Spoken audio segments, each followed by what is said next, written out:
To the Xenos Reconnaissance Corps, the planet PX-47, locally known by its human inhabitants as Eden, appeared to be the softest target in the sector. According to their initial long-range scans, the world possessed 0 orbital defense platforms, no active standing army, and no industrial manufacturing hubs. It was a world of rolling hills, blue oceans, and a few thousand humans who seemed obsessed with agriculture and silence. Commander Var, whose sensory stalks twitched with the smug satisfaction of an easy conquest, viewed the humans as nothing more than a convenient myth whose time had run out. Var's heavy insertion craft slammed into the central plaza of a small coastal village flanked by 12 elite Shadowborn assassins. Each Shadowborn was a living weapon, trained in 17 different killing arts and costing more to equip than a small planetary defense system. They expected to find the humans cowering in their homes, yet the village remained disturbingly still. Sitting on a porch nearby was a middle-aged human named Marcus. He had gray hair at his temples and wore a plaid shirt that the Xenos had been told was standard primitive attire. Marcus was not running. He was drinking something steaming from a ceramic mug, looking directly at the commander as if he had been expecting him for cycles. "Welcome to Eden," Marcus said, his voice carrying a calm, clinical certainty that made Var's secondary stomach churn. "I'll save you some time. Today is the first day of my retirement, and I've really been looking forward to the peace and quiet. I strongly suggest you get back in your ship and find a different world to bother." Var's mandibles clicked in a derisive laugh as he stepped forward, his biological armor glistening. "You are a primitive species on a backwater rock. We have weapons that can crack planets like eggs. You have a garden." Marcus set his mug down with exaggerated care.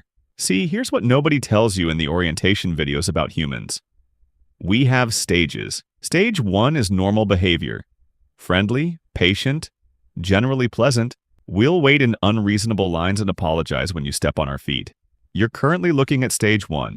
I am being very..." One of Var's officers, a hot-headed lieutenant, snarled and drew a jagged combat blade.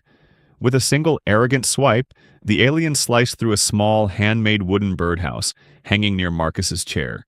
The structure, a gift Marcus had recently received, shattered into splinters. The atmosphere in the plaza didn't just change, it died. Marcus looked at the broken wood, took a long, slow breath through his nose, and stood up. The temperature in the room seemed to drop 10 degrees as he cleaned his glasses with a small cloth. "That was a gift from my daughter," Marcus said, his voice dropping to a whisper that echoed like a door closing on 300 years of peace. "Now I'm actually getting annoyed." As Marcus spoke, the doors to the surrounding cottages began to hiss open. Men and women in similar, primitive clothing stepped out onto their porches. They didn't have weapons in their hands, but they were tracking Var's team with a coordinated predatory focus that suggested they were mapping every exit and threat vector in the plaza. Var realized too late that every single one of these farmers was watching the Shadowborn not with fear, but with a professional assessment of their mortality. Commander Var stood in the center of the village plaza, his forearms twitching as he waited for the humans to fall to their knees. Instead, Marcus remained standing, his posture relaxed in a way that suggested he had spent decades ignoring threats from beings much larger than Var.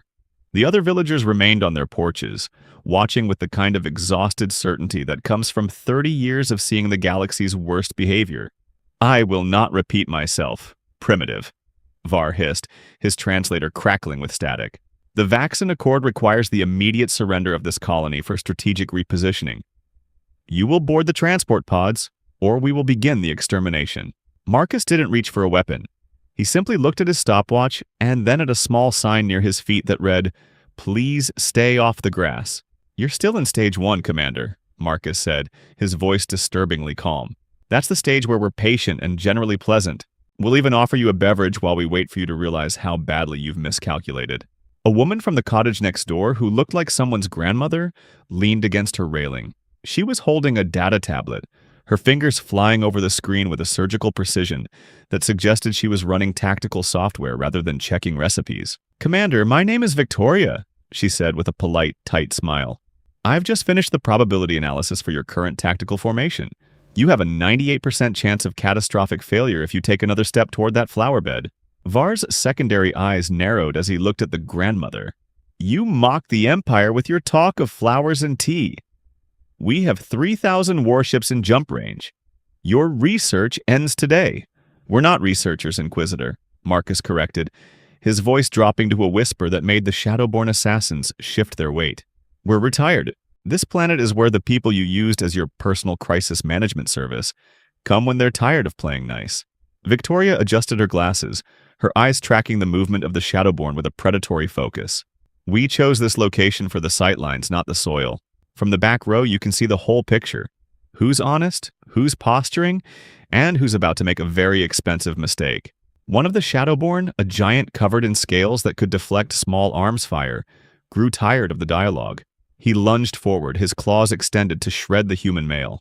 He didn't see Marcus move. He only felt the sudden, crushing pressure on his wrist as the human struck a precise nerve point. The assassin went flying into the dirt, his combat blade clattering harmlessly against the porch. Marcus didn't follow up with a strike. He simply stood over the fallen killer, looking at his stopwatch again. "Stage 2, he announced softly. "This is where we tell you there's a problem, but we're still being reasonable. You've got exactly 1 minute to fix things before my smile gets tight." Var roared, signaling his entire team to charge, but as the Shadowborn lunged, the ground beneath their feet didn't just vibrate, it opened. The primitive garden was suddenly bristling with automated defense systems that hadn't been there a second before, and a holographic display materialized in the air, showing a countdown that had reached 0. The Shadowborn assassins lunged with lethal intent, but the peaceful soil of Eden had finished its charade. As the countdown struck 0, the ground beneath the invaders didn't just vibrate, it transformed. Precisely positioned pit traps, hidden beneath layers of biosynthetic turf, snapped open with the mechanical hunger of a predator. These weren't simple holes. They were sophisticated containment cells lined with high-frequency plasma spikes. 3 of Var's elite killers vanished into the earth in a synchronized blur of motion, their biomonitors flatlining before their screams could even reach the air. Marcus stood at the eye of the storm, his breathing rhythmic and cold. This was Stage 3, the phase where the human smile vanishes, replaced by a mask of professional, detached violence. To the Xenos, it looked like a massacre. To the humans of Eden, it was just a routine perimeter clearing. Around the plaza, the farmers shifted with a terrifying, pack-bonded efficiency. The woman named Victoria, who moments ago looked like a harmless grandmother, now manipulated a holographic interface with the surgical speed of a high-tier combat hacker. "Inquisitor, I did warn you about the flower beds," Victoria said, her voice devoid of its earlier warmth. Her tablet was no longer tracking garden yields. It was broadcasting a live feed of Var's heavy cruisers in orbit. On the screen, the massive Xenos ships were being swarmed by invisible human stealth assets that had been dormant in the system's asteroid belt for months. Every weapon system in Var's fleet flickered from green to a dead, hollow gray. On the ground, the remaining Shadowborn found themselves outmatched by primitive tools used with impossible skill. A retired Marine, once known as the Butcher of Sector 7, used a high-tension carbon fiber gardening wire to trip a 9-foot scaled assassin, bringing the giant down with the effortless grace of a man tying his shoes. Another villager deployed an aerosolized agricultural mist, not a poison, but a molecular stabilizer that caused the Shadowborn's complex biological armor to lock up and calcify, turning their protection into a living tomb. Commander Var scrambled backward, his mandibles clicking in a frantic, broken rhythm. He realized then that he hadn't invaded a colony. He had walked into a trap set by ghosts. "This is a violation!" Var shrieked into his comlink, but the only response was the sound of a human tactical officer calmly logging the Xenos fleet as salvageable debris. Marcus stepped over a paralyzed assassin, his eyes fixed on Var. "Stage 3 is over, Commander," he whispered. "We've stopped being reasonable. Now, we're just being thorough." He reached into his pocket and activated a final beacon. High above the plaza, the very fabric of the atmosphere began to ripple and tear. The blue sky distorted like a shattered mirror, revealing the monstrous pitch-black hull of a vessel so large it blotted out the sun. Var looked up, his heart stopping as he recognized the jagged, terrifying silhouette of a human Titan-class dreadnought. "What is that?" he gasped, the shadows of the massive ship turning the noonday sun into a cold, artificial twilight. Marcus looked at the sky and then back at the trembling commander. "That," Marcus said, his voice as cold as deep space, "is the varsity team, and they've been waiting for a reason to cancel their weekend." The shadow of the Relentless, a name Commander Var now recognized from the most classified and terrifying Krell intelligence files, didn't just block the sun. It seemed to chill the very molecules of the air.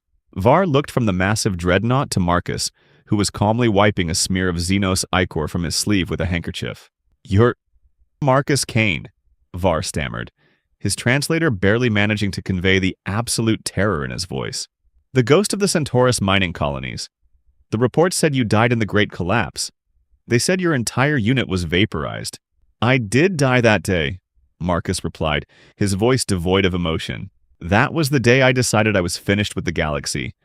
I came here to be a ghost, but it seems you're the kind of person who likes to dig up graves." The Xenos commander, driven by a cocktail of panic and the biological imperative to survive, spotted a young human girl watching from a doorway 20 meters away. She was holding a small stuffed toy, a symbol of the softness Var still desperately believed he could exploit. In a desperate surge of speed, Var ignited his personal thrusters, lunging toward the child to take a hostage. "Stay back!" Var shrieked, his clawed hand hovering inches from the girl's throat. "Call off your ship or the child dies. I will paint this plaza with her blood." The plaza went dead silent. It wasn't the silence of fear. It was the silence of a group of people watching a man walk into a particle accelerator. Marcus didn't move. Victoria didn't move. Even the Relentless overhead didn't rotate its point defense cannons. Marcus checked his stopwatch, his expression shifting into something that wasn't human anymore. It was the look of a machine calculating the most efficient way to solve a problem. "Stage 4, he whispered. "The stage where we stop caring about the rules of engagement." Var looked down at the girl. She wasn't crying. She wasn't even trembling. She looked up at him with eyes that were cold, ancient, and disturbingly analytical. She reached out a small hand, not to beg for mercy, but to touch the Xenos' armored chest. "Target acquired," the little girl said, her voice a synthesized, multi-tonal drone. "Threat level? High. Initiating creative disassembly." Before Var could even pull his trigger, the girl's stuffed toy unrolled itself into a swarm of nanoscopic shredders, and her own skin rippled with the metallic sheen of a Grade A combat android. She wasn't a child. She was a Class 5 automated guardian, a safety protocol the human veterans had commissioned to ensure their retirement was never interrupted. In a blur of motion that the Xenos eye could barely track, the girl, or the thing that looked like one, systematically dismantled Var's mechanical claw, joint by joint, with the clinical indifference of a child taking apart a broken toy. Var screamed as his primary manipulator was reduced to scrap metal in seconds, the nanites cauterizing his nerves to keep him conscious for the pain. "You see, Var," Marcus said, stepping forward as the shadow of the dreadnought pulsed with a deep, rhythmic hum. "We didn't just come here to retire. We came here to build a sanctuary. And in our culture, we have a very old saying, 'God help the man who breaks the peace of a tired soldier.'" Var collapsed, clutching the ruined stump of his arm, as the child returned to her human appearance, picking up her toy and adjusting her pigtails as if nothing had happened. But the real horror was just beginning. Victoria's data tablet chimed with a series of high-priority alerts. "Marcus, the Krell High Command has just realized who they're talking to. They've sent a Priority 1 signal to their entire fleet in the sector." "What does it say?" Marcus asked, his eyes never leaving the defeated commander. Victoria looked at the screen, her expression one of dark, professional amusement.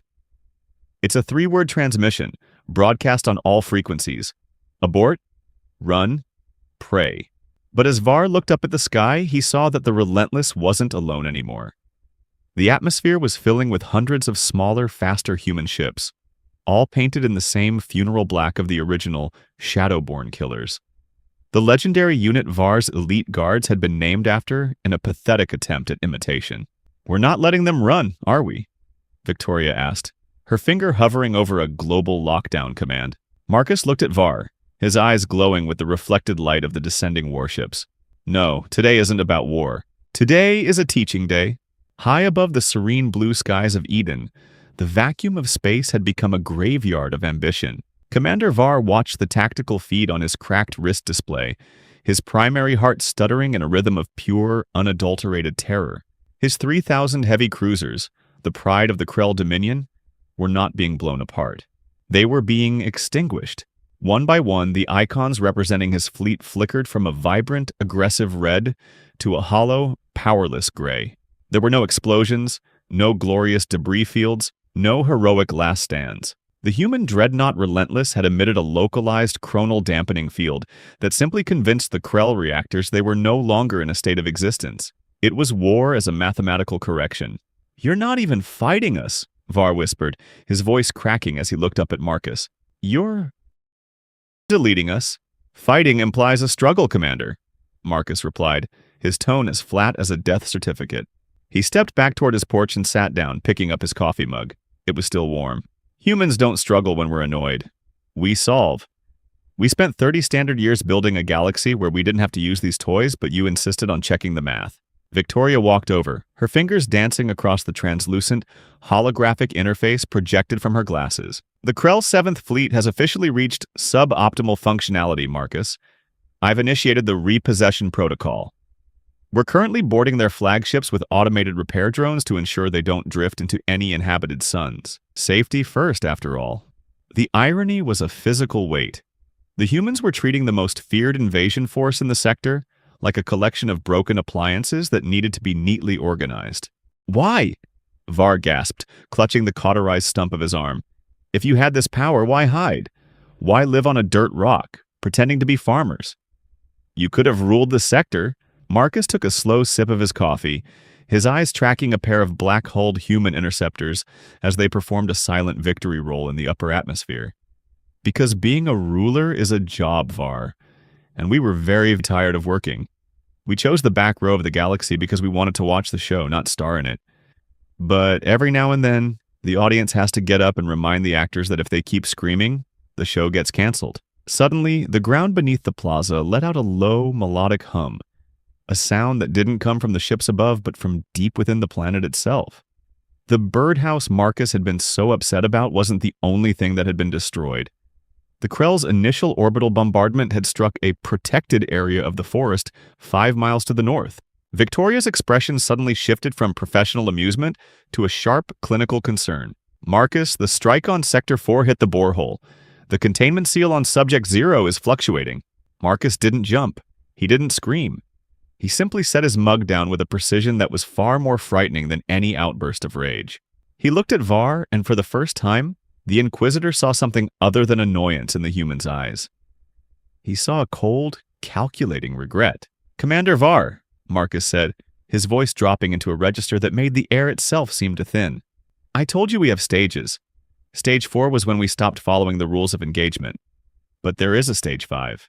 "What is Stage 5? Var asked, his scales turning a deathly shade of white. Marcus stood up and looked toward the north, where a pillar of violet light was beginning to pierce the clouds, originating from a hole in the crust that should not have existed. "Stage 5, Marcus whispered, "is when we stop trying to save you from ourselves, and we start trying to save the galaxy from what we were keeping under our floorboards." A roar, ancient and mechanical, tore through the atmosphere, drowning out the engines of the Relentless. Something was climbing out of the planet, and it wasn't a human ship. The violet light piercing the clouds wasn't just radiation. It was a tear in the localized fabric of reality. The roar that followed didn't travel through the air. It vibrated directly into the marrow of Commander Var's bones, a sound of ancient, hungry machinery waking up after an aeon of silence. Marcus Cain didn't look at the sky. He looked at his watch. 12 seconds early, Marcus muttered, his voice devoid of the earlier sarcasm. He tapped a command into a small console hidden within the armrest of his porch chair. "Victoria, the borehole seal is at 40%. The Krell's orbital strike hit the primary dampener. If that thing gets its head above the crust, this sector doesn't just lose a war, it loses its history." Victoria wasn't looking at her tablet anymore. She was standing in the center of the plaza, her eyes glowing with a faint blue light as her neural link interfaced directly with the planet's hidden defense grid. "I'm rerouting power from the Relentless.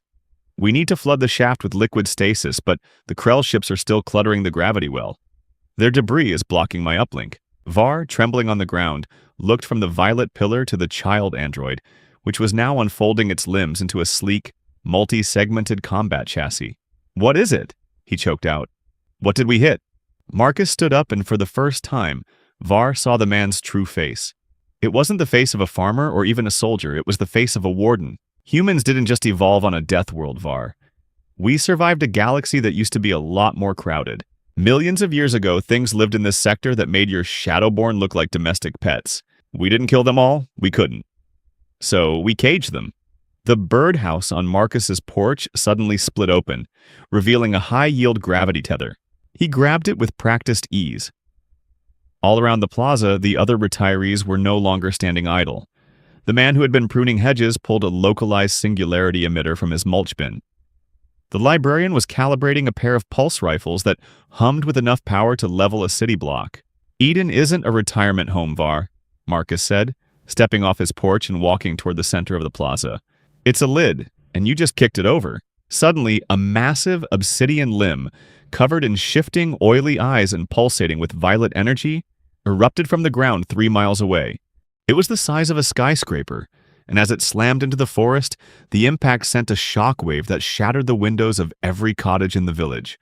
The creature wasn't a beast, it was a Class Omega Entropy entity, a remnant of a war that had ended before the Krell had even discovered fire. The Relentless began to descend, its massive underside glowing as it prepared to fire its primary stabilizer. But the violet light was spreading, lashing out at the human ships like sentient lightning. "Victoria!" Marcus shouted over the roar of the atmosphere. "If we can't seal the borehole, we have to initiate the last resort protocol." Victoria looked at Marcus, her face pale. "Marcus, that protocol destroys the planet. It's the only way to collapse the cage from the inside." Var's secondary heart nearly stopped. You would destroy your own home? Your sanctuary?" Marcus looked at the Xenos commander, his eyes cold and filled with a tragic certainty. "We're humans, Var. We've spent our entire history sacrificing the few to save the many. We'd rather be the ones who ended the world than the ones who let that out to do it for us." Just as Marcus raised his hand to authorize the destruction of the planet, the child android froze, its head tilted at an impossible angle, its sensors focusing on the violet rift. "Wait," the android's voice echoed, no longer synthesized but sounding like 1,000 voices speaking in unison. "The entity isn't attacking, it's screaming. It's not trying to get out, it's trying to hide from something else." Marcus froze. He looked at the deep space scans on Victoria's tablet. Beyond the Krell fleet, beyond the human dreadnoughts, something else was approaching the system. Something so massive it didn't show up as a ship. It showed up as a void. The void approaching the system was not a ship, nor was it a natural phenomenon. On Victoria's tactical display, it appeared as a mathematical impossibility. A hole in the universe that consumed light, data, and gravity as it moved. It was a world eater, a nomadic entity from the dark space between galaxies, drawn to the resonance of the entropy entity that the Krell had accidentally awakened. Marcus Cain didn't look at the pillar of violet light anymore. He looked at the blackness beyond the stars. "Victoria, abort the last resort protocol," he commanded, his voice cold and devoid of the weariness he had shown earlier. "If we blow the planet now, we just give that thing a buffet of high-energy debris to feast on. We need to shift from containment to systemic rejection." Commander Var, now reduced to a shivering heap of scales, watched as the farmers of Eden underwent a final, terrifying transformation. They weren't just soldiers. They were the technicians of a cosmic defense system. The librarian didn't fire his pulse rifles. He slotted them into the ground, where they acted as stabilizers for a planetary-scale energy shield. The man who had been pruning hedges was now calibrating a series of atmospheric towers that began to hum with the power of a captured star. "You said you were wardens," Var choked out, his eyes fixed on the approaching void. "But you're not just guarding a cage. This entire planet is a weapon. Earth was our cradle, Var. Eden is our shield," Marcus said, stepping into the center of the plaza as the ground beneath him began to glow with a soft blue light. "We didn't choose the back row of the Galactic Council because we were shy. We chose it because we needed to be the first ones to see the shadows coming.